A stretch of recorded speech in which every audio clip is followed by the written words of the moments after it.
அனைவருக்கும் வணக்கம். 10th standard சோசியலில் unit 6 ஆங்கிலேய ஆட்சிக்கு எதிராக தமிழகத்தில் நிகழ்ந்த தொடக்ககால கிளர்ச்சிகள் பற்றி பார்க்கலாம். அறிமுகம். பிரெஞ்சு படைகளையும் அதோடு தோழமை கொண்டிருந்த இந்திய ஆட்சியாளர்களையும் 3 கர்நாடக போர்களில் தோற்கடித்திருந்த கிழக்கிந்திய கம்பெனி தனது அதிகாரத்தையும் செல்வாக்கையும் விரிவாக்கி ஒருங்கிணைக்க தொடங்கியது. எனினும் உள்ளூர் ஆட்சியாளர்களும் நிலக்கிழார்களும் இதனை எதிர்த்தனர். நாடு பிடிக்கும் அவர்களின் நோக்கத்திற்கு முதல் எதிர்வினை திருநெல்வேலி பகுதியின் நெற்கட்டும் செவலில் ஆட்சி புரிந்து வந்த பூலித்தேவரிடமிருந்து வெளிப்பட்டது. இதைத் தொடர்ந்து வேலு நாச்சியார், வீரபாண்டிய கட்டபொம்மன், மருது சகோதரர்கள், தீரன் சின்னமலை போன்ற தமிழகத்தின் பிற பகுதிகளை ஆட்சி புரிந்து வந்தோரும் எதிர்த்தனர். பாளையக்காரர் போர் என அறியப்படும் இது 1806 நிகழ்ந்த வேலூர் புரட்சிக்கு இட்டு சென்றது. 1806 நிகழ்ந்த வேலூர் புரட்சிக்கு இட்டு சென்றது. தமிழ்நாட்டில் பிரிட்டிஷாருக்கு எதிராக தோன்றிய இத்தொடக்க கால எதிர்ப்பு பற்றி இப்பாடத்தில் காண்போம். ஆங்கிலேயருக்கு எதிரான மண்டல சக்திகளின் எதிர்ப்பு. ஃபர்ஸ்ட், பாளையங்களும் பாளையக்காரர்களும். பாளையம் என்ற சொல் ஒரு பகுதியையோ ஒரு இராணுவ முகாமையோ அல்லது ஒரு சிற்றரசையோ குறிப்பதாகும். பாளையக்காரர்கள் இவர்களை ஆங்கிலேயர்கள் போலிக்கார் என்று குறிப்பிட்டனர். பாளையக்காரர்கள் என்ற தமிழ் சொல் இறையாண்மை கொண்ட ஒரு பேரரசுக்கு கப்பம் கட்டும் குறுநில அரசை குறிக்கிறது. பாளையக்காரங்கிறவங்க ஒரு பேரரசா இருந்து கப்பம் கட்டும் குறுநில அரசை குறிக்கிறது. ஒரு பேரரசுக்கு கப்பங்கட்டுற குறுநில அரசு தான் இந்த பாளையக்காரர்கள் ஆகும். இவ்வமைப்பின் கீழ் தனிநபர் ஒருவர் ஆற்றிய சீரிய இராணுவ சேவைக்காக அவரின் கட்டுப்பாட்டின் கீழ் பாளையம் கொடுக்கப்பட்டது. வாரங்கல்லை சார்ந்த பிரதாபருத்ரனின் ஆட்சி காலத்தில் காக்கத்தீய அரசில் இப்பாளையக்காரர் முறை நடைமுறைப்படுத்தப்பட்டது. ஃபர்ஸ்ட் எங்க இருந்ததுன்னா வாரங்கலை சேர்ந்த பிரதாபருத்ரனோட ஆட்சி காலத்துல காக்கத்திய அரசுல இப்பாளையக்காரர் முறை நடைமுறைப்படுத்தப்பட்டது. மதுரை நாயக்கராக 1529 பதவியேற்ற விஸ்வநாத நாயக்கர் அவர் தம் அமைச்சரான அரியநாதனின் உதவியோடு தமிழகத்தில் இம்முறையை அறிமுகப்படுத்தினார். பரம்பரையாக 72 பாளையக்காரர்கள் இருந்திருக்க கூடும்.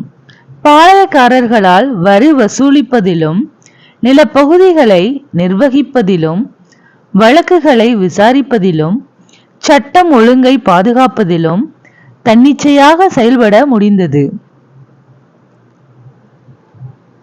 பாளையக்காரர்கள் என்னெல்லாம் பண்றாங்கன்னா வரி வசூலிக்கிறது, நிலப்பகுதிகளை நிர்வகிக்கிறது, வழக்குகளை விசாரிக்கிறது, சட்டம் ஒழுங்கை பாதுகாக்கிறது, இதெல்லாம் அவங்க தன்னிச்சையாவே முடிவு செய்ய முடிஞ்சுதான். அவர்களது காவல் காக்கும் கடமை படிக்காவல் என்றும் அரசு காவல் என்றும் அழைக்கப்பட்டது. இவங்க காவல் காக்கிற கடமையை என்னெல்லாம் சொல்றாங்கன்னா படிக்காவல், அரசு காவல். பல்வேறு சந்தர்ப்பங்களில் நாயக்க ஆட்சியாளர்கள் தங்கள் அதிகாரத்தை தக்க வைத்துக் கொள்ள பாளையக்காரர்கள் உதவி புரிந்தனர். பாளையக்காரர்களுக்கும் அரசர்களுக்கும் இடையேயான தனிப்பட்ட உறவு மற்றும் புரிதல் மதுரை நாயக்கர்களால் இம்முறை நிறுவப்பட்டதிலிருந்து 200 ஆண்டுகளுக்கு மேலாக, அதாவது ஆங்கிலேயர் இந்நிலப்பகுதிகளை தங்கள் வசம் கொண்டு வரும் வரை நீடித்திருந்தது. இந்த நாயக்கர் அறிமுகப்படுத்தினிலிருந்து அவங்க காலத்துல இருந்து ஆங்கிலேயர்கள் கிட்ட நம்ம நாடு போற வரைக்கும் கிட்டத்தட்ட 200 ஆண்டுகள் இந்த பாளையக்காரர்கள் இருந்திருக்கிறாங்க. கிழக்கு மற்றும் மேற்கு பாளையங்கள். நாயக்க மன்னர்களால் உருவாக்கப்பட்ட 72 பாளையங்களுள் கிழக்கு மற்றும் மேற்கு என்ற 2 தொகுதிகளாக பிரிக்கப்பட்டிருந்த பாளையங்களே முக்கியத்துவம் பெற்றவைகளாக கருதப்பட்டன. கிழக்குல என்ன பாளையம்லாம் இருக்குன்னு பார்க்கலாம். சாத்தூர், நாகலாபுரம், எட்டயபுரம் மற்றும் பாஞ்சாலங்குறிச்சி ஆகியனவும் மேற்கில் அமையப்பெற்ற முக்கியமான பாளையங்கள் ஊத்துமலை, தலைவன்கோட்டை, நடுவக்குறிச்சி, சிங்கம்பட்டி, சேத்தூர் ஆகியனவாகும். ஸோ கிழக்குல சாத்தூர், நாகலாபுரம், எட்டயபுரம், பாஞ்சாலங்குறிச்சி. மேற்குல ஊத்துமலை, தலைவன்கோட்டை, நடுவக்குறிச்சி, சிங்கம்பட்டி, சேத்தூர். பாளையக்காரர்களின் புரட்சி 1755 முதல் 1801 வரை. பூலித்தேவரின் புரட்சி 1755 முதல் 1767 வரை.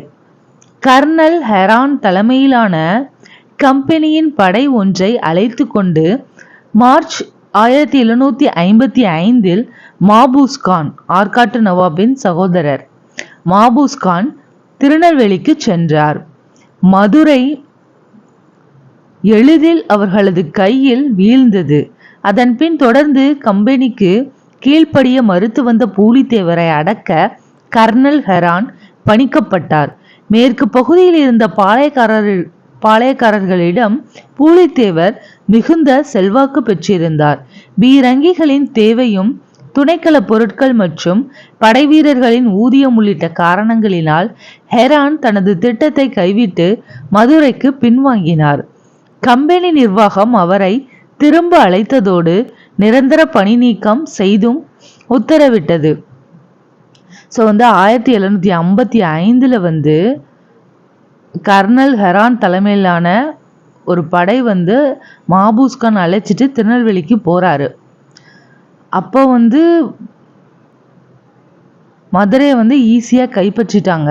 அப்புறம் பூலித்தேவரை அடக்கிறதுக்காக கர்னல் ஹெரான் பணிக்கப்பட்டார். ஆனால் பூலித்தேவருக்கு மேற்கு பகுதியில் இருக்கிற எல்லா பாளையக்காரரோட செல்வாக்கு இருந்தனால அவங்களோட துணை கொண்டு பூலித்தேவர் பீரங்கி துணைக்கள பொருட்கள் இது எல்லாத்தையும் வச்சு யூஸ் பண்ணி அவரை விரட்டி அடிச்சிட்டார். யாரை? ஹெரானை. ஸோ ஹெரான் திரும்பி மதுரைக்கே போனதுனால அவரோட பதவி நீக்கப்பட்டது. பிரிட்டிஷ் எதிர்ப்பாளர்களின் கூட்டமைப்பும் நட்பு கூட்டணியும். நவாப் சந்தா சாஹிப்பின் முகவர்களாக செயல்பட்டு வந்த மியானா, முடிமையா, நபிகான், கட்டாக் என 3 பத்தானிய அதிகாரிகள் மதுரை மற்றும் திருநெல்வேலி பகுதிகளில் பொறுப்பு வகித்தனர். ஸோ நவாப் சந்தா சாஹிப்பின் முகவர்களாக செயல்பட்டு வந்த மியானா, முடிமையா, நபிகான், கட்டாக் என 3 பத்தானிய அதிகாரிகள் மதுரை மற்றும் திருநெல்வேலி பகுதிகளில் பொறுப்பு வகித்தனர். அவர்கள் ஆற்காட்டு நவாபான முகமது அலிக்கு எதிராக மேற்கு பாளையக்காரர்களுக்கு ஆதரவு அளித்தனர். அவர்களோடு பூலித்தேவர் நெருக்கமான நட்புறவை ஏற்படுத்தி கொண்டிருந்தார். மேலும் பூலித்தேவர் ஆங்கிலேயர்களுக்கு எதிராக போரிட பாளையக்காரர்களின் கூட்டமைப்பு ஒன்றையும் ஏற்படுத்தினார். சிவகிரி பாளையக்காரர் நீங்களாக மறவர் பாளையங்கள் யாவும் அவரை ஆதரித்தன. எட்டயபுரமும் பாஞ்சாலங்குறிச்சியும் கூட இக்கூட்டமைப்பில் இணையவில்லை. எட்டயபுரமும் பாஞ்சாலங்குறிச்சியும் இந்த கூட்டமைப்பில் இணையவில்லை. மேலும் ஆங்கிலேயர்கள் ராமநாதபுரம் மற்றும் புதுக்கோட்டை மன்னர்களின் ஆதரவை பெற்றனர். ஆங்கிலேயருக்கு யாரெல்லாம் ஆதரவு தெரிவிச்சிருக்காங்கன்னா ராமநாதபுரம், புதுக்கோட்டை மன்னர்கள். பூலித்தேவர் மைசூரின் ஹைதர் அலி மற்றும் பிரெஞ்சுக்காரர்களது ஆதரவினை பெற முயன்றார். அதனால பூலித்தேவர் மைசூர்ல இருந்து ஹைதர் அலியோட ஆதரவையும் பிரெஞ்சுக்காரர்களோட ஆதரவையும் பெற முயன்றார். ஏற்கனவே மராத்தியர்களோடு கடுமையான மோதலில் ஈடுபட்டிருந்த ஹைதர் அலியால் பூலித்தேவருக்கு உதவ இயலவில்லை. ஹைதர் அலிக்கும் மராத்தியருக்கும் மோதல் இருந்ததுனால பூலித்தேவருக்கு ஹைதர் அலி உதவி பண்ண முடியலையாம். களக்காடு போர். நவாப் கூடுதல் படைகளை மாபூஸ்கானுக்கு அனுப்பி திருநெல்வேலிக்கு செல்லும் படையை பலப்படுத்தினார். மாபூஸ்கானுக்கு நவாப் படையை அனுப்பி பலப்படுத்துறாங்க. மேலும் கம்பெனியின் 1000 சிப்பாய்களோடு நவாபால் அனுப்பப்பட்ட 600க்கும் மேற்பட்ட படை வீரர்களும் மாபூஸ்கான் பெற்றார். ஏற்கனவே அவங்க கிட்ட இருந்தது 1000 சிப்பாயி, இப்போ மேற்கொண்டு ஒரு 600 பேர் குதிரைப்படை மற்றும் காலாட்படையின் ஆதரவும் இருந்தது. இது தவிர குதிரைப்படை மற்றும் காலாட்படையின் ஆதரவும் இருந்தது. மாபூஸ் கான் களக்காடு பகுதியில் தனது படைகளை நிலைநிறுத்தும் முன்பாக திருவாதாங்கூரின் 2000 வீரர்கள் பூலித்தேவர்களுடன் படைகளோடு இணைந்தனர். களக்காட்டில் நடைபெற்ற போரில் மாபூஸ் கானின் படைகள் தோற்கடிக்கப்பட்டன. ஸோ திருவிதாங்கூர்ல இருந்து 2000 வீரர்களை பூலித்தேவர் இறக்கிட்டாரு. ஸோ இதனால மாபூஸ் கான் படம் தோற்கடிக்கப்பட்டது. யூசுப் கானும் பூலித்தேவரும். பூலித்தேவர் தலைமையில் ஒருங்கிணைக்கப்பட்ட பாளையக்காரர்கள் எதிர்ப்பு திருநெல்வேலி பகுதியில் ஆங்கிலேயர் நேரடியாக தலையிடுவதற்கான வாய்ப்பை ஏற்படுத்தி கொடுத்தது. ஸோ இதனால ஆங்கிலேயர்கள் ஸ்ட்ரெயிட்டா தலையிட ஆரம்பிக்கிறாங்க.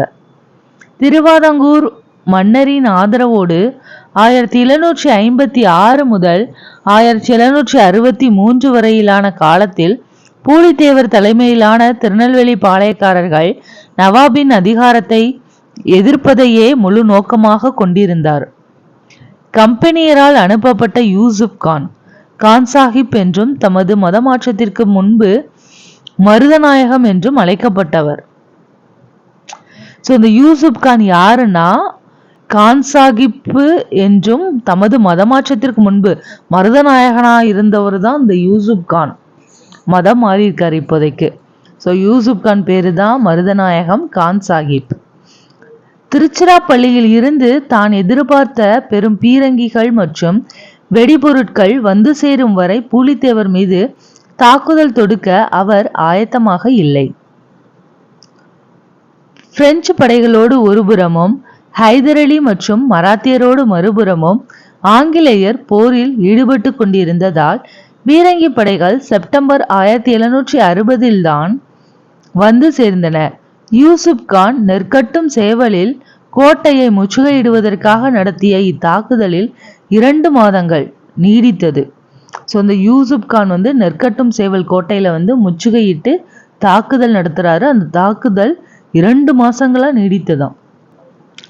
1761 மே 16 பூலித்தேவரின் 3 முக்கிய கோட்டைகள் நெற்கட்டும் சேவல், வாசுதேவநல்லூர் மற்றும் பனையூர் யூசுப் கானின் கட்டுப்பாட்டிற்குள் வந்தன. ஸோ பூலித்தேவரோட 3 கோட்டைகள், முக்கியமான கோட்டைகள் 1761 மே 16 நெற்கட்டும் சேவல், வாசுதேவநல்லூர், பனையூர் இதெல்லாம் யூசுப் கானோட கட்டுப்பாட்டுக்குள்ள வந்தன. இதற்கிடையே பாண்டிச்சேரியை கைப்பற்றிய ஆங்கிலேயர்கள் பிரெஞ்சுக்காரர்களின் முக்கியத்துவத்தை முழுவதுமாக குறைத்திருந்தனர். இதன் விளைவாக பிரெஞ்சுக்காரர்களின் உதவி கிடைக்காது என்றுணர்ந்த பாளையக்காரர்களின் ஒற்றுமை உடையத் துவங்கியது. இதையடுத்து திருவிதாங்கூர், சேத்தூர், ஊத்துமலை மற்றும் சுரண்டை ஆகிய பகுதிகளில் எதிரணியினருக்கு தங்கள் ஆதரவை அளிக்க தொடங்கின. கம்பெனியின் நிர்வாகத்திற்கு முறையான தகவல் அளிக்காமல் பாளையக்காரர்களோடு பேச்சுவார்த்தை நடத்திய யூசுப் கான் மீது நம்பிக்கை துரோக குற்றம் சுமத்தப்பட்டு 1764 தூக்கிலிடப்பட்டார். ஸோ யூசுப் கான் அவர் என்ன பண்றாருன்னு கம்பெனிக்கு தெரிவிக்காம பாளையக்காரரோடு பேச்சுவார்த்தை நடத்திட்டு இருந்தாரு. ஸோ யூசுப் கானும் அடக்குமுறையெல்லாம் விரும்பலை போல, சமாதானமாக போகலாம் அப்படின்னு சொல்லிட்டு இந்த பாளையக்காரங்களிடம் பேச்சுவார்த்தை நடத்துகிறாங்க. ஸோ இது அவங்க நிர்வாகத்துக்கு நம்பிக்கை துரோகம் பண்ணுறான் இவன் அப்படின்னு சொல்லிட்டு குற்றம் சாட்டப்பட்டு 1764 தூக்கிலிடப்பட்டார். பூலித்தேவரின் வீழ்ச்சி. கான் சாஹிப் காலமானதை தொடர்ந்து, ஸோ கான் சாஹிப் தான் யூசுப் கான், காலமானதை தொடர்ந்து நாடிழந்த நிலையில் சுற்றி வந்த பூலித்தேவர் திரும்பி ஸோ அவர் இறந்துட்டாருன்னு செய்தி கேட்ட உடனே பூலித்தேவர் திரும்பி 1764 நெற்கட்டும் சேவலை மீண்டும் கைப்பற்றினார். ஸோ 1761 மே 16 பூலித்தேவர் அவர் கோட்டையை கொடுத்துட்டு போறாரு. 1764 யூசுப் கான் தூக்கிலிடப்பட்டதுக்கு அப்புறம் இவர் வர்றாரு பூலித்தேவர். 1764 நெற்கட்டும் சேவலை மீண்டும் கைப்பற்றினார். எனினும் 1767 கேப்டன் கேம்பல் என்பவரால் தோற்கடிக்கப்பட்டார். ஸோ அதுக்கப்புறம் வந்து கேம்பல்ல அனுப்புகிறாங்க. அவர் கூட வந்து வெற்றி பெற முடியாமல் தோற்கடிக்கப்பட்டு தப்பி சென்ற அவர் நாடிழந்த நிலையிலேயே காலமானார். ஸோ அந்த 1767 இந்த கேம்பல்ல எதிர்த்து போரிட்டு தோற்கடிக்கப்பட்டு தப்பி போகிறாரு. தப்பி போய் நாடு எல்லாத்தையும் இழந்து அப்படியே இறந்து போயிறாரு. ஸோ இதோட பூலித்தேவரோட இது முடிந்தது. ஒண்டி வீரன். ஒண்டி வீரன் பூலித்தேவரின் படைப்பிரிவுகளில் ஒன்றனுக்கு தலைமையேற்றிருந்தார். பூலித்தேவரோடு இணைந்து போரிட்ட அவர் கம்பெனி படைகளுக்கு பெரும் சேதங்களை ஏற்படுத்தினார். செவிவழி செய்தியின்படி ஒரு போரில் அவரது கை துண்டிக்கப்பட்டதாகவும் அதனால் பூலித்தேவர் பெரிதும் வருந்தியதாகவும் தெரிகிறது. ஆனால் ஒண்டி வீரன் எதிரியின் கோட்டையில்தான் நுழைந்து பல தலைகளை கொய்த்தமைக்காக தமக்கு கிடைத்த பரிசு என்று கூறியுள்ளார். ஸோ வந்துட்டு ஒரு போரில் வந்து அவரது கை துண்டிக்கப்பட்டதான். யார்? ஒண்டி வீரரோட கை துண்டிக்கப்பட்டுச்சுன்னு பூலித்தேவர் வந்து வருந்தியதாகவும், ஆனால் வந்து அதுக்கு ஒண்டி வீரன் சொல்கிறாரு, நான் எதிரின் கோட்டையில் போய் பல தலைகளை வந்து கொய்தமைக்காக எனக்கு கிடைத்த பரிசு தான் இது அப்படின்னு கூறுறாரு. வேலுநாச்சியார் 1730 முதல் 1796 வரை. ராமநாதபுரத்தின் அரசர் செல்லமுத்து சேதுபதிக்கு 1730 அரச குடும்பத்தின் ஒரே பெண் வாரிசாக வேலுநாச்சியார் பிறந்தார். மன்னருக்கு ஆண் வாரிசு இல்லை.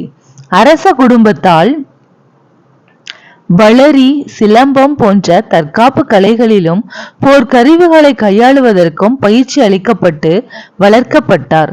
மேலும் அவர் ஆங்கிலம், பிரெஞ்சு, உருது போன்ற மொழிகளில் வல்லமை பெற்றிருந்ததோடு குதிரை ஏற்றத்திலும் வில்வித்தையிலும் திறமையானவராக விளங்கினார். ஸோ வேலுநாச்சியாருக்கு வளரி, சிலம்பம் போன்ற தற்காப்பு கலைகளும் போர்க்கருவிகளை கையாளுவதற்கான பயிற்சியும், அப்புறம் ஆங்கிலம், பிரெஞ்சு, உருது போன்ற மொழிகளில் வல்லமை பெற்றதோடு குதிரை ஏற்றத்திலையும் வில் வித்தையிலையும் திறமையானவராக விளங்கினார்.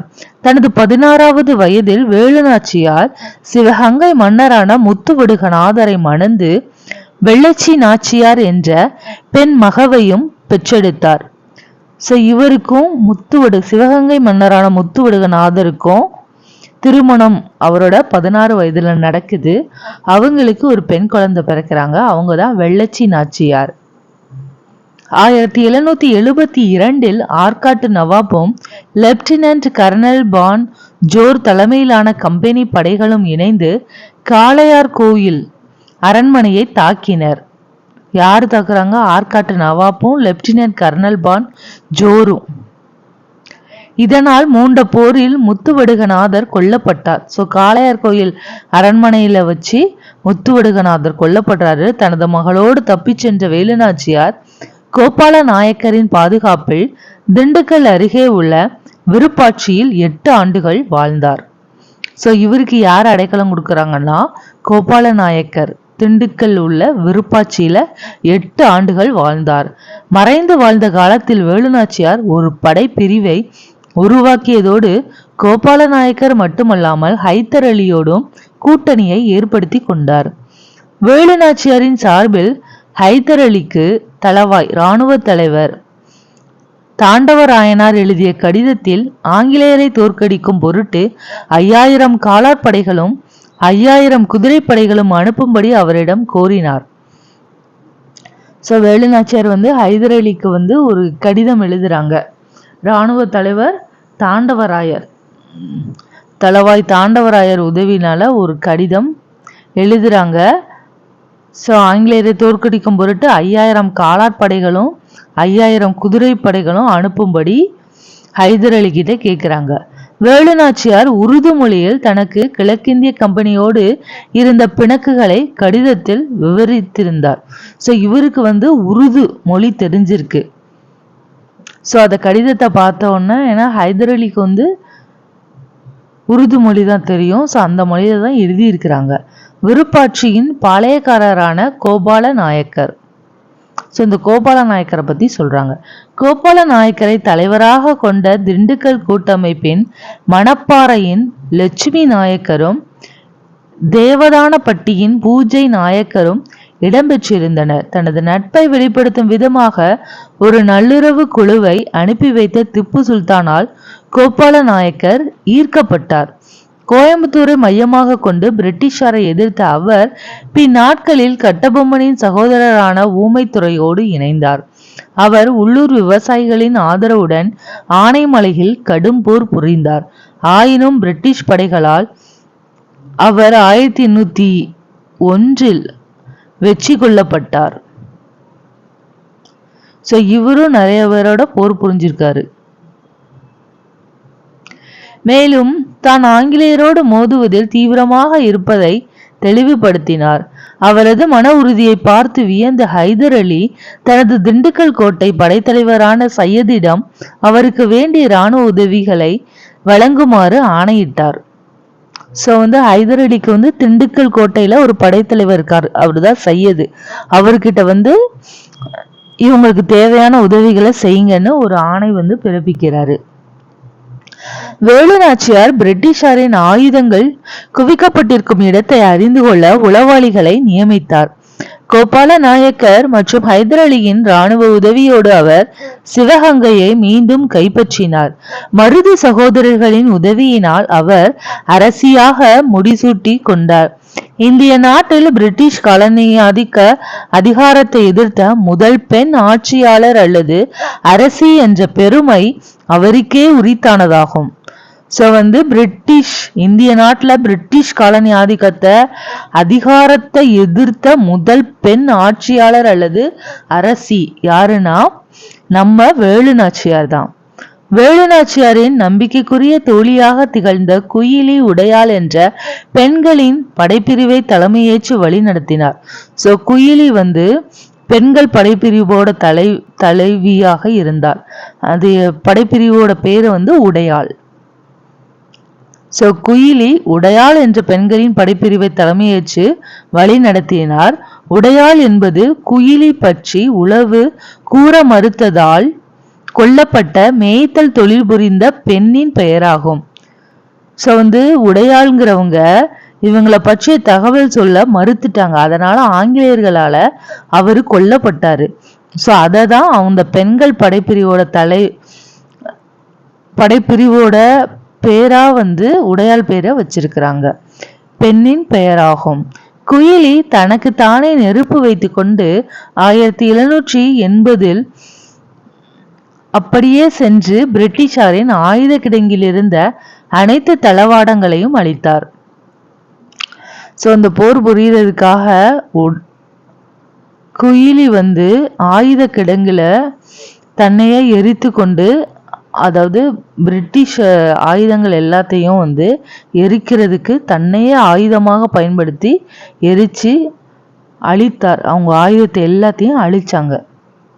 அது எப்போ 1780. வீரபாண்டிய கட்டபொம்மனின் கழகம் 1790 முதல் 1799 வரை. தனது தந்தையாரான ஜெகவீர பாண்டிய கட்டபொம்மனின் இறப்பிற்கு பின் பாஞ்சாலங்குறிச்சியின் பாளையக்காரராக தனது 30வது வயதில் வீரபாண்டிய கட்டபொம்மன் பொறுப்பேற்றார். ஸோ வீரபாண்டிய கட்டபொம்மனோட அப்பா பேர் என்னன்னா ஜெகவீர பாண்டியன். ஜெகவீர பாண்டிய கட்டபொம்மன் கம்பெனி நிர்வாகிகளான ஜேம்ஸ் லண்டன் மற்றும் காலின் ஜாக்சன் என்போர் இவரை அமைதியை விரும்பும் மனம் கொண்டவராகவே கருதினர். ஸோ கட்டபொம்மன் அமைதியா சமாதானமா போகணும் அப்படிங்கிற ஒரு ஆளு அப்படின்னு யார் சொல்றாங்க? ஜேம்ஸ் லண்டனும் காலின் ஜாக்சனும். எனினும் தொடர்ந்து நடந்த சம்பவங்கள் கட்டபொம்மனுக்கும் கிழக்கிந்திய கம்பெனிகளுக்கும் மோதல் போக்கை ஏற்படுத்தின.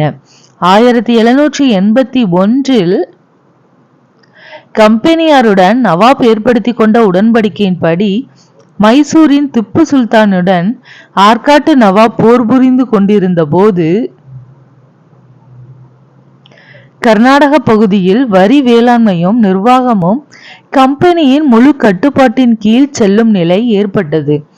வசூலிக்கப்பட்ட வரியில் 1/6 நவாப்பிற்கும் அவர் குடும்ப பராமரிப்பிற்கும் என ஒதுக்கப்பட்டது. இவ்வாறு பாஞ்சாலங்குறிச்சியிடமிருந்து வரி வசூலிக்கும் உரிமையை கம்பெனி பெற்றிருந்தது. அனைத்து பாளையங்களிலிருந்தும் வரிகளை வசூலிக்க கம்பெனி அதன் ஆட்சியர்களை நியமித்தது. ஆட்சியர்கள் பாளையக்காரர்களை அவமானப்படுத்தியதோடு வரிகளை வசூலிக்க படையினை பயன்படுத்தினர். இதுவே கட்டபொம்மனுக்கும் ஆங்கிலேயருக்கும் இடையே பெரும் பகை ஏற்பட அடிப்படையானது. ஜாக்சனோடு ஏற்பட்ட மோதல். கட்டபொம்மனிடமிருந்து வசூலிக்க வேண்டிய நிலவரி நிலுவையானது 1798 வாக்கில் 3310 பக்கோடாக்களாக இருந்தது. இவற்றை வசூலிப்பதற்காக ஜாக்சன் என்ற கருவமுள்ள ஆட்சியர் இராணுவத்தை அனுப்ப முனைந்தபோது மதராஸ் அரசாங்கம் அதற்கு அனுமதியளிக்க மறுத்தது.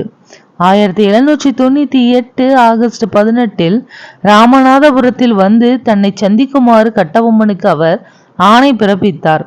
ஆனால் கட்டபொம்மன் மேற்கொண்ட முயற்சி பலனளிக்காததோடு குற்றாலம் மற்றும் ஸ்ரீவில்லிபுத்தூர் ஆகிய இடங்களிலும் ஜாக்சன் அவரை சந்திக்க மறுத்தார். ஸோ கட்டபொம்மன் ராமநாதபுரத்துல அவர் 1798 ஆகஸ்ட் 18 வர சொல்லியிருக்காரு. ஆனால் அவரால் அங்கே போக முடியல.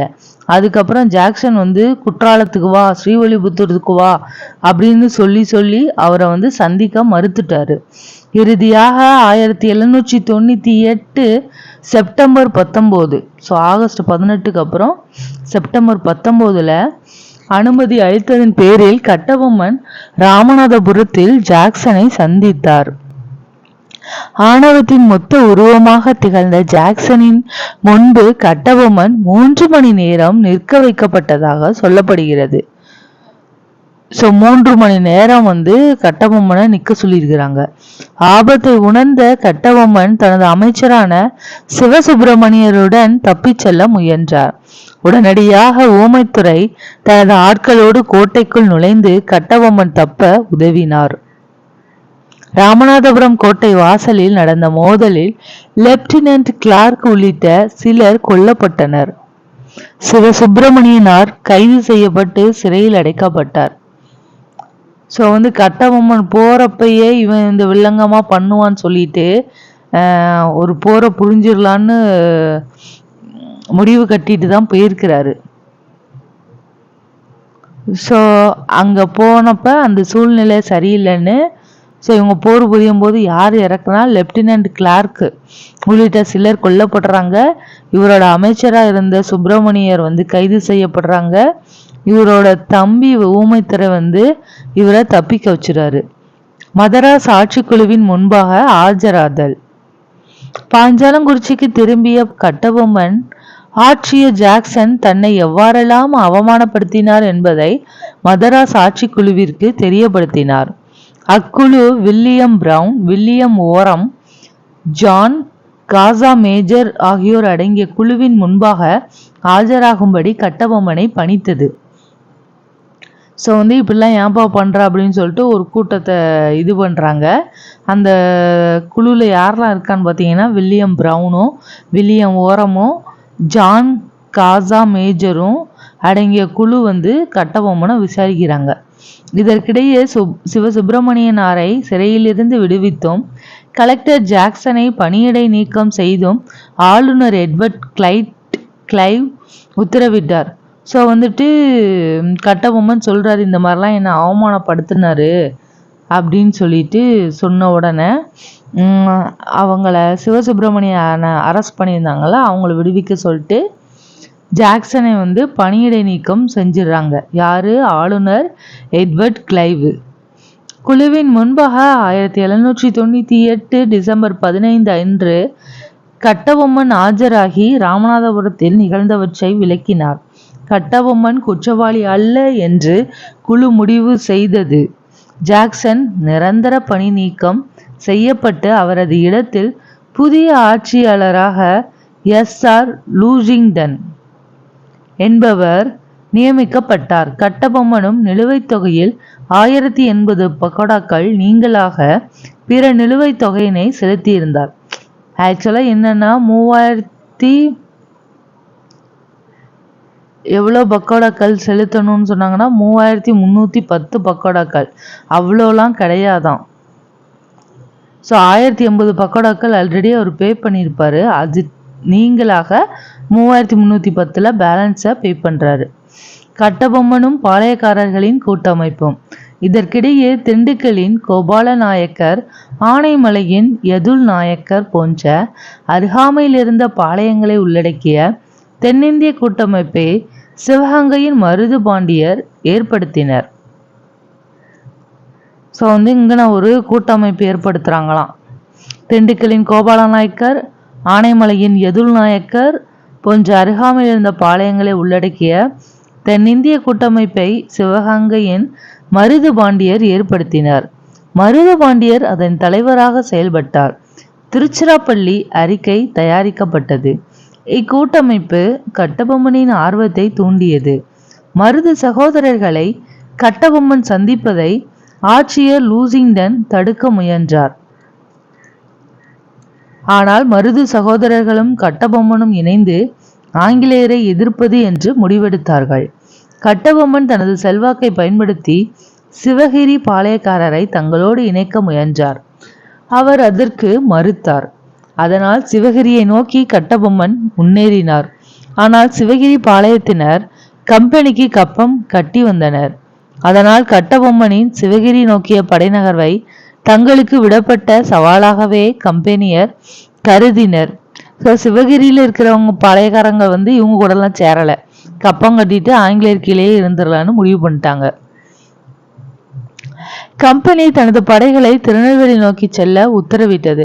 அதனால சிவகிரி போறதெல்லாம் வேஸ்ட்டுப்பா, நம்ம திருநெல்வேலிக்கே போயிடலான்ட்டு திரும்பிடுறாங்க. பாஞ்சாலங்குறிச்சி முற்றுகை.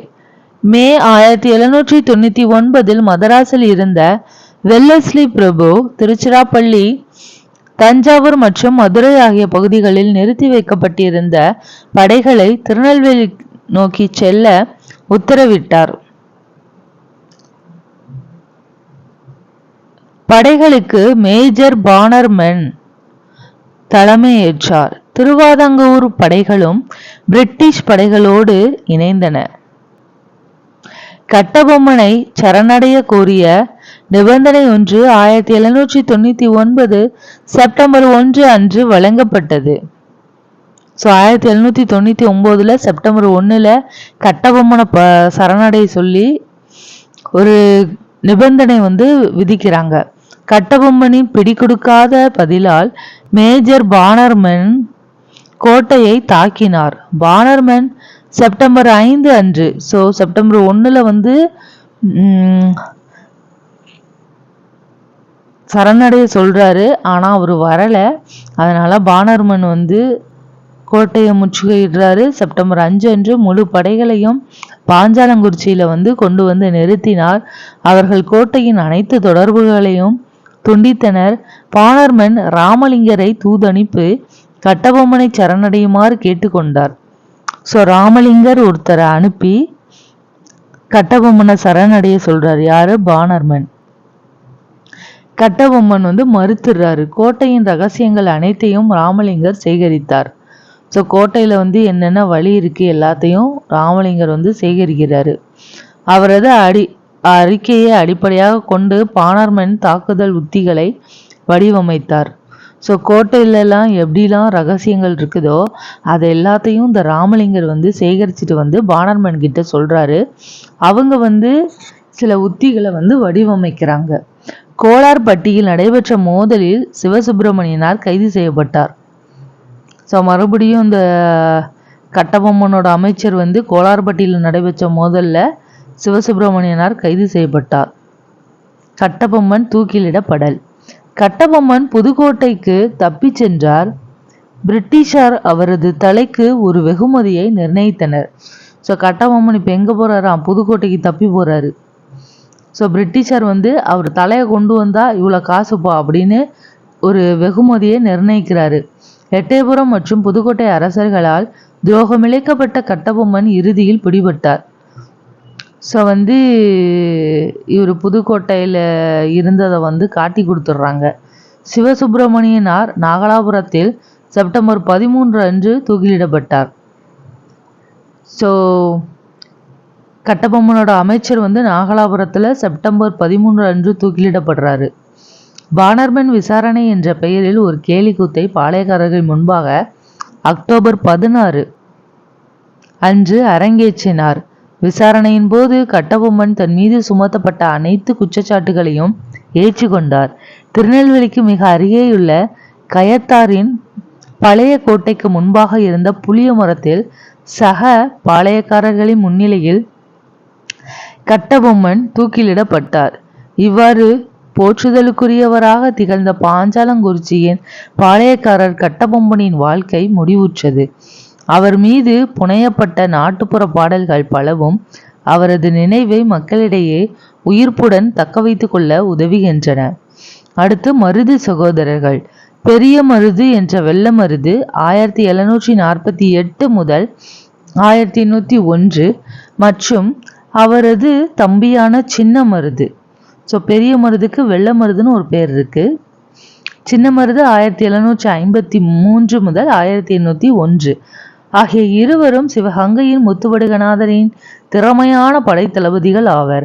காளையார்கோவில் போரில் முத்துவடுகநாதர் இறந்த பின் வேலு நாச்சியருக்கு அரசுரிமையை மீட்டு கொடுக்க மருது சகோதரர்கள் அரும்பாடுபட்டனர். 18ஆம் நூற்றாண்டின் கடைசி ஆண்டுகளில் மருது சகோதரர்கள் பிரிட்டிஷாரை எதிர்க்க திட்டமிட்டனர். கட்டபொம்மனின் இறப்புக்கு பின்னர் அவரது சகோதரர் ஊமத்துரையோடு இணைந்து பணியாற்றினர். அவர்கள் நவாபுக்கு சொந்தமான களஞ்சியங்களை கொள்ளையிட்டதோடு கம்பெனியின் படைகளுக்கு பெரும் சேதத்தையும் அழிவையும் ஏற்படுத்தினர்.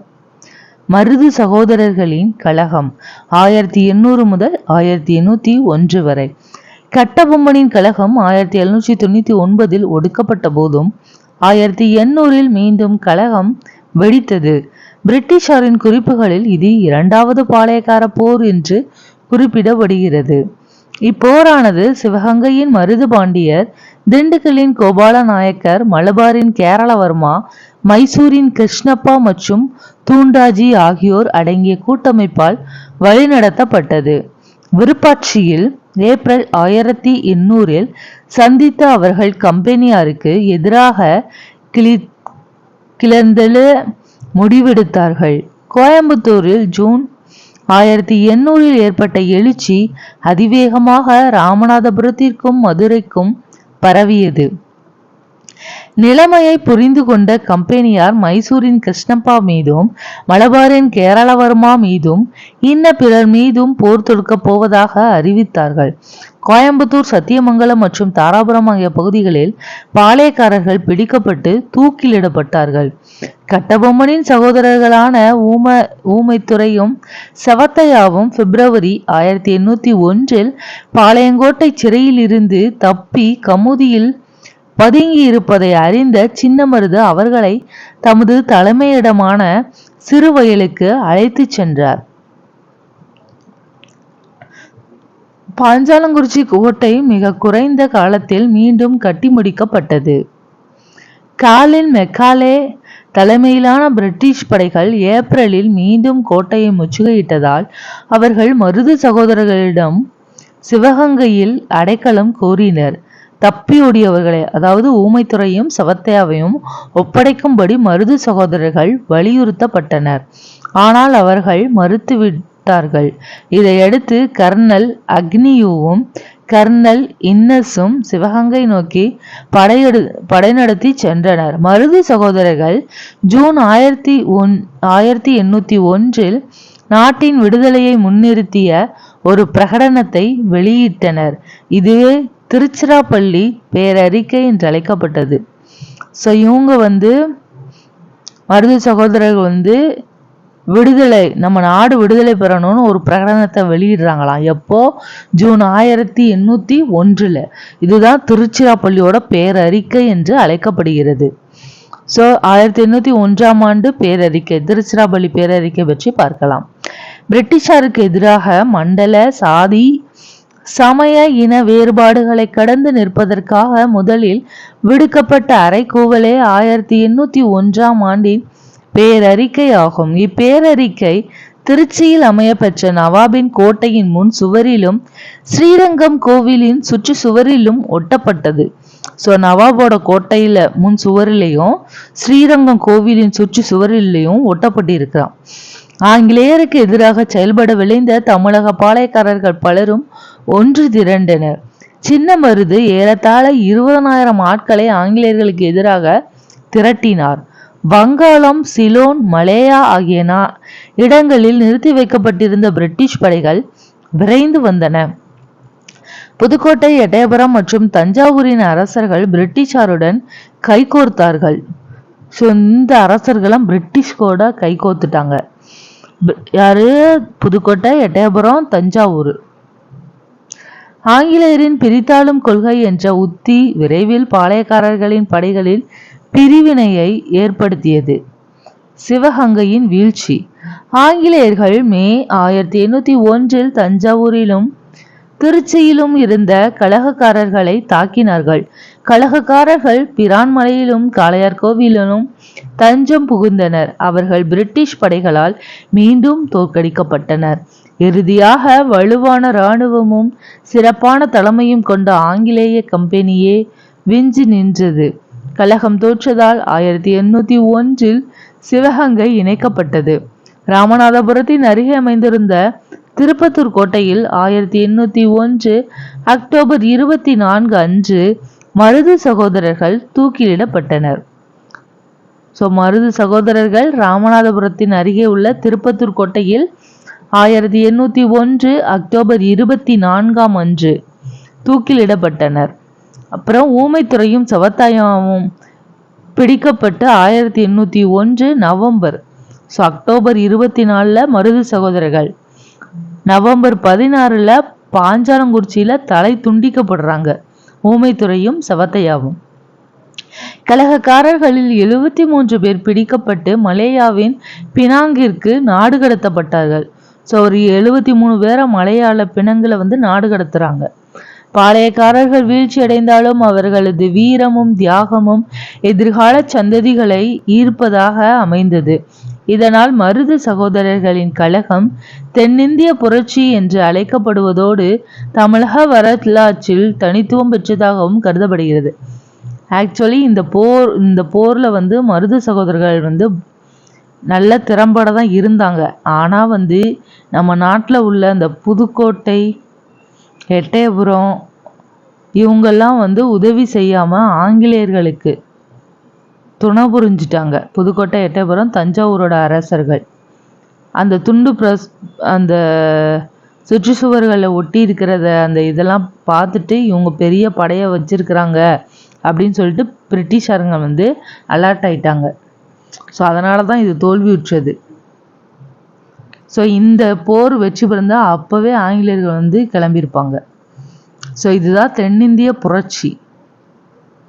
கர்நாடக உடன்படிக்கை 1801, 1799 மற்றும் 1800, 1801 பாளையக்காரர்களின் கழகம் அடக்கப்பட்டதன் விளைவு தமிழகத்தில் இருந்த அனைத்து உள்ளூர் குடித்தலைமையினரின் எண்ணங்களையும் நீர்த்து போகச் செய்தது. 1801 ஜூலை 31 ஏற்பட்ட கர்நாடக உடன்படிக்கையின்படி விதிகளின்படி பிரிட்டிஷாரார் நேரடியாக தமிழகத்தின் மீது தங்கள் கட்டுப்பாட்டை ஏற்படுத்தியதோடு பாளையக்காரர் முறையும் முடிவுக்கு வந்ததுடன் அனைத்து கோட்டைகளும் இடிக்கப்பட்டு அவர்களது படைகளும் கலைக்கப்பட்டன. ஸோ இதுக்கப்புறம் நம்ம நாட்டை பிரிட்டிஷ் ஆள்றாங்க. ஸோ எல்லா கோட்டையும் இடிச்சு தகர்த்துறாங்க, படைகளெல்லாம் கழிச்சிடுறாங்க. தீரன் சின்னமலை 1756 முதல் 1805 வரை. தீர்த்தகிரி என்று அழைக்கப்பட்ட தீரன் 1756 பிறந்தார். அவர் சிலம்பு, வில்வித்தை, குதிரையேற்றம் மட்டுமல்லாமல் நவீன போர் முறைகளையும் கற்று தேர்ந்தார். கொங்கு பகுதியில் குடும்ப மற்றும் நில பிரச்சனைகளுக்கு தீர்வு வழங்குதல் போன்ற செயல்களில் ஈடுபட்டு வந்தார். அப்பகுதி மைசூர் சுல்தானின் கட்டுப்பாட்டில் இருந்தது. திப்புவின் திவான் முகமது அலி என்பவரால் வரி வசூலிக்கப்பட்டது. ஒருமுறை திவான் வசூலிக்கப்பட்ட வரி பணத்தோடு மைசூருக்கு திரும்பி கொண்டிருந்த போது தீர்த்தகிரி அவரை வழிமறித்து வரி பணம் முழுவதையும் பறித்து கொண்டார். இவர் முகமது அலியிடம் சிவமலைக்கும் சென்னிமலைக்கும் இடையே இருந்த சின்னமலையே வரி பணத்தை பிடுங்கிக் கொண்டதாக சுல்தானுக்கு போய் சொல் என்று அறிவுறுத்தினார். முகமது அலி கிட்ட சிவமலைக்கும் சென்னிமலைக்கும் இடையே இருந்த சின்னமலையே வரி பணத்தை பிடுங்கி கொண்டதாக சுல்தானுக்கு போய் சொல் என்று அறிவுறுத்தினார். அதன் பிறகே தீரன் சின்னமலை என்று அவர் அழைக்கப்படலானார். அவமதிப்புக்குள்ளான திவான் சின்னமலையை தாக்க படை அனுப்பினார். இரு படைகளும் நொய்யல் ஆற்றங்கரையில் மோதிக்கொண்டன. அதில் சின்னமலையே வெற்றி பெற்றார். திப்புவின் இறப்பிற்கு பிறகு ஒரு கோட்டையை எழுப்பிய தீரன் சின்னமலை அவ்விடத்தை விட்டு வெளியேறாமல் ஆங்கிலேயரை எதிர்த்து போராடினார். எனவே அவ்விடம் ஓடாநிலை என்று அழைக்கப்படுகிறது. அவர் பிடிபடாமல் இருப்பதற்காக கொரில்லா போர் முறையை கையாண்டார். இறுதியாக அவரையும் அவர் சகோதரர்களையும் கைது செய்த ஆங்கிலேயர்கள் அவர்களை சங்ககிரியில் சிறை வைத்தனர். ஆங்கிலேய ஆட்சியை ஏற்க வற்புறுத்தப்பட்ட போது அவர்கள் அதற்கு இணங்க மறுத்தனர். இதனால் 1805 ஜூலை 31 அன்று சங்ககிரி கோட்டையின் உச்சியில் அவர்கள் தூக்கிலிடப்பட்டனர். இவங்க 1805 ஜூலை 31 சங்ககிரி கோட்டையினோட உச்சியில அவர்கள் தூக்கிலிடப்பட்டனர். வேலூர் புரட்சி 1806. தென் தமிழகத்தின் பாளையக்காரர்கள் அனைவரையும் ஒடுக்குவதற்கு முன்பாகவே கிழக்கிந்திய கம்பெனி 1792 திப்புவோடு ஏற்பட்ட போரின் முடிவில் சேலம் மற்றும் திண்டுக்கல் வருவாய் மாவட்டங்களை பெற்றுக்கொண்டது. 1799 நடந்த ஆங்கிலேய மைசூர் போரின் முடிவில் கோயம்புத்தூர் இணைக்கப்பட்டது. 1798 ஆண்டு தஞ்சாவூரின் அரசர் அப்பகுதியின் இறையாண்மை உரிமையை ஆங்கிலேயருக்கு விட்டு கொடுத்து அதே ஆண்டு கப்பம் கட்டும் நிலைமைக்கும் தள்ளப்பட்டார்.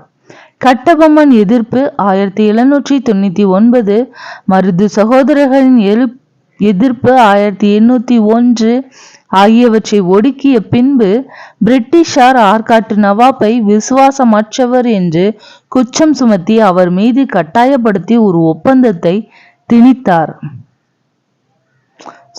பிரிட்டிஷார் ஆற்காட்டு நவாப்பை விசுவாசமற்றவர் அப்படின்னு குற்றம் சாட்டப்பட்டுறாங்க. 1801 ஏற்பட்ட இவ்வொப்பந்தத்தின் படி ஆற்காட்டு நவாப்பு வட ஆற்காடு, தென்னார்காடு, திருச்சிராப்பள்ளி, மதுரை மற்றும் திருநெல்வேலி ஆகிய மாவட்டங்களை அவற்றை நிர்வகிக்கும் அதிகாரத்தோடு ஒப்படைத்துவிட வேண்டும் என்றானது. இந்திய வீரர்களின் மனக்குறை. ஆனாலும் எதிர்ப்பு அடங்கிவிடவில்லை. வெளியேற்றப்பட்ட சிற்றரசர்களும் நிலச்சுவாந்தாரர்களும் கம்பெனி அரசுக்கு எதிராக எதிர்காலம் திட்டம் குறித்து நிதானமாக சிந்தித்து கொண்டே இருந்தார்கள். இதன் விளைவாக வெளிப்பட்டதே 1806 ஆண்டு வேலூர் புரட்சி ஆகும்.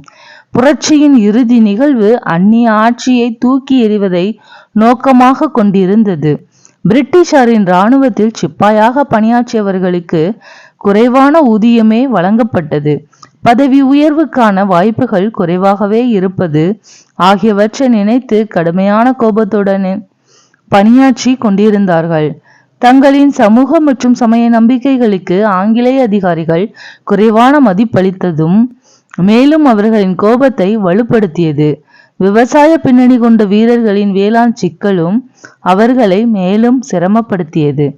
சோதனை அடிப்படையில் நடைமுறைப்படுத்தப்பட்ட நில குத்தகை முறையில் ஒரு நிலையற்ற தன்மையை காணப்பட்டதாலும் 1805 பஞ்சம் ஏற்பட்டதாலும் பல சிப்பாய்களின் குடும்பங்கள் கடும் பொருளாதார நெருக்கடியை சந்தித்தன. திப்புவின் மகன்களும் அவர்தம் குடும்பத்தினரும் வேலூர் கோட்டையில் சிறை வைக்கப்பட்ட வேளையில் தங்கள் அதிருப்தியை வெளிப்படுத்தும் அந்த வாய்ப்பு கூடி வந்தது. புரட்சி ஏற்படுத்துவதற்கான இயக்க சக்தியாக தலைமை தளபதி சர் ஜான் கிரட்டாக் வெளியிட்ட புதிய இராணுவ விதிமுறை அமைந்தது. புதிய விதிமுறைகளின்படி இந்திய வீரர்கள் சீருடையில் இருக்கும்போது சாதி அடையாளங்களையோ காதணிகளையோ அணியக்கூடாது என்று கேட்டுக்கொள்ளப்பட்டனர். அவர்கள் தாடையை முழுமையாக சவரம் செய்யவும் மீசையை ஒரே பாணியில் வைத்துக் கொள்ளவும் அறிவுறுத்தப்பட்டார்கள். புதிய வகை தலைப்பாகை எரிகிற தீயில் எண்ணெய் சேர்ப்பது போல் ஆனது. மிகவும் ஆட்சேபனைக்குரிய செயலாக கருதப்பட்டது. தலைப்பாகையில் வைக்கப்படும் விலங்கு தோலினால் ஆன லட்சணையாகும். புதிய தலைப்பாகை அணிவதில் தங்களுக்கு உடன்பாடில்லை என்று இந்திய சிப்பாய்கள் போதுமான முன்னெச்சரிக்கை விடுத்தனர். ஆனால் கம்பெனி நிர்வாகம் அதனை கவனத்தில் கொள்ளவில்லை. புரட்சி வெடித்தல் 1806 ஜூலை 10 அன்று அதிகாலையிலேயே முதல் மற்றும் 23ஆம் படைப்பிரிவுகளின் இந்திய சிப்பாய்கள் துப்பாக்கிகளின் முழக்கத்தோடு புரட்சியில் இறங்கினர். கோட்டை காவற்படையின் உயர் பொறுப்பு வகித்த கர்னல் பான்கோட் என்பவர்தான் முதல் பலியானார். ஸோ இங்க சிப்பாய்களுக்கெல்லாம் கொடுமை நடக்கிற பார்த்து சிப்பாய்களுக்கெல்லாம் அவங்களே ஒன்று திரண்டு ஒரு போரை இது பண்றாங்க. அதோட ஃபர்ஸ்ட் கொலை யார பண்றாங்கன்னா கர்னல் பென்கோட் தான் முதல் பலியானார். அடுத்ததாக 23ஆம் படைப்பிரிவை சேர்ந்த கர்னல் மிக்காரஸ் கொல்லப்பட்டார். கர்னல் பான்கோட் ஃபர்ஸ்ட், அடுத்து கர்னல் மிக்காரஸ். கோட்டையை கடந்து சென்று கொண்டிருந்த மேஜர் ஆம்ஸ்ட்ராங் துப்பாக்கிகளின் முழக்கத்தை கேட்டார். சூழலை விசாரித்தறிய முற்பட்ட அவரது உடல் தோட்டாக்களால் துளைக்கப்பட்டது. ஏறத்தாழ 12க்கும் அதிகமான அதிகாரிகள் அடுத்த 1 மணி நேரத்துக்குள் கொல்லப்பட்டார்கள். அவர்களில் லெப்டினன்ட் எல்லியும் லெப்டினன்ட் பாப்ஹாமும் பிரிட்டிஷ் மன்னரின் படைப்பிரிவை சேர்ந்தவர்கள் ஆவர். ஜில்லஸ்பியின் கொடுங்கோன்மை. கோட்டைக்கு வெளியே இருந்த மேஜர் கூட்ஸ் ஆர்காட்டின் குதிரைப்படை தளபதியாக இருந்த கர்னல் ஜில்லஸ்பிக்கு தகவல் கொடுத்தார். கேப்டன் யங்கின் தலைமையிலான குதிரைப்படை பிரிவுடன் காலை 9 மணி அளவில் கர்னல் ஜில்லஸ்பி கோட்டையை வந்தடைந்தார். இதற்கிடையே புரட்சிக்காரர்கள் திப்புவின் மூத்த மகனான ஃபதே ஹைதரை புதிய மன்னராக பிரகடனம் செய்து மைசூர் சுல்தானின் புலிக்கொடியை கோட்டையில் ஏற்றியிருந்தனர். போர் விதிமுறைகள் எதையும் பொருட்படுத்தாத ஜில்லஸ்பி வீரர்களின் புரட்சி வன்மையாக ஒடுக்கினர். நேரில் கண்ட ஒருவரின் வாக்குமூலப்படி கோட்டையில் மட்டும் 800 வீரர்கள் பிணமாக கிடந்ததாக பதிவு செய்யப்பட்டுள்ளது. திருச்சிராப்பள்ளியிலும் வேலூரிலும் 600 வீரர்கள் விசாரணையை எதிர்நோக்கி சிறையில் அடைக்கப்பட்டார்கள். புரட்சியின் பின் விளைவுகள். நீதிமன்ற விசாரணைக்கு பின் குற்றவாளிகள் என்று நிரூபிக்கப்பட்ட 6 நபர்கள் பீரங்கியில் கட்டிய நிலையில் சுடப்பட்டும், 5 நபர்கள் துப்பாக்கியால் சுடப்பட்டும், 8 நபர்கள் தூக்கிலிடப்பட்டும் கொல்லப்பட்டார்கள். ஸோ விசாரணைக்கு அப்புறமா 6 பேரை பீரங்கியில கட்டி வச்சு சுட்டாங்க, 5 பேரை துப்பாக்கியால சுட்டாங்க, 8 பேரை தூக்கிலிடப்பட்டும் கொல்லப்பட்டார்கள். திப்புவின் மகன்களை கல்கத்தாவுக்கு அனுப்ப உத்தரவிடப்பட்டது. கலவரத்தை அடக்குவதில் ஈடுபட்ட அதிகாரிகளுக்கு பரிசு தொகையும் பதவி உயர்வும் வழங்கப்பட்டது. கர்னல் ஜில்லஸ்பிக்கு 7000 பகோடாக்கள் வெகுமதியாக அளிக்கப்பட்டது. எனினும் தலைமை தளபதி ஜான் கிரடாக்கும்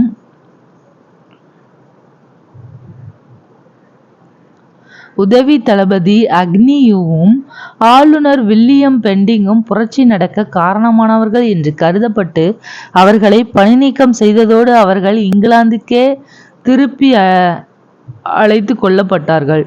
புதிய இராணுவ விதிமுறைகள் திரும்ப பெறப்பட்டது. களக்காடு, திருநெல்வேலி, பாஞ்சாலங்குறிச்சி, எட்டயபுரம், கயத்தாறு, நெற்கட்டும் சேவல், சிவகிரி, நாகலாபுரம், ராமநாதபுரம், சிறுவயல், ஸ்ரீவில்லிபுத்தூர், சிவகங்கை, மதுரை, திண்டுக்கல், விருப்பாட்சி, கோயம்புத்தூர், சென்னிமலை, ஓடாநிலை, சங்ககிரி. இங்கே வேலூர், ஆற்காடு, மதராஸ், வாலாஜாபாத்து, திருச்சிராப்பள்ளி, புதுக்கோட்டை, திருப்பத்தூர், காளையார்கோவில். புரட்சியை பற்றிய மதிப்பீடு.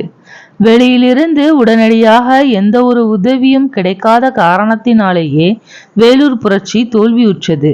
சமீபகால ஆய்வுகளின் வழியாக நாம் அறிந்து கொள்வது யாதெனில், புரட்சிக்கான ஏற்பாடுகளை 23ஆம் படைப்பிரிவின் 2வது பட்டாளத்தைச் சேர்ந்த சுபேதர்களான ஷேக் ஆடமும் ஷேக் ஹமீதும், ஜமேதரான ஷேக் ஹுமைசனும், 1ஆம் படைப்பிரிவின் 1ஆம் பட்டாளத்தைச் சேர்ந்த இரு சுபேதர்களான ஜமேதர் ஷேக் காசிமும் சிறப்பாக செய்திருந்ததாக தெரிகிறது. படைப்பிரிவு 23 2வதுல இருந்த ஷேக் ஆடமும் ஷேக் ஹமீதும், ஜமேதரான ஷேக் ஹுசைனும், அப்புறம் 1ஆம் படைப்பிரிவு இருந்து 2 சுமேதர்கள் ஜமேதார் ஷேக் காசிமும் சிறப்பாக செய்திருந்ததாக தெரிகிறது. 1857ஆம் ஆண்டு பெருங்கலகத்திற்கான அனைத்து முன் அறிகுறிகளையும் எச்சரிக்கைகளையும் வேலூர் புரட்சி கொண்டிருந்தது.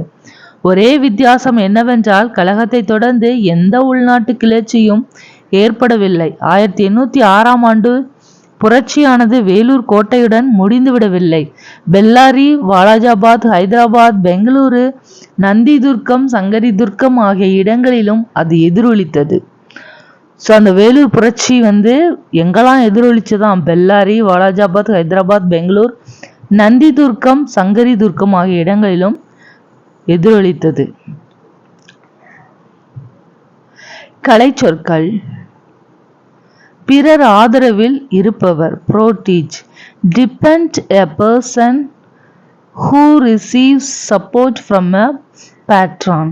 செல்வாக்கை வளர்த்தல், ஆக்கிரமிப்பு செய்தல். aggrandizement.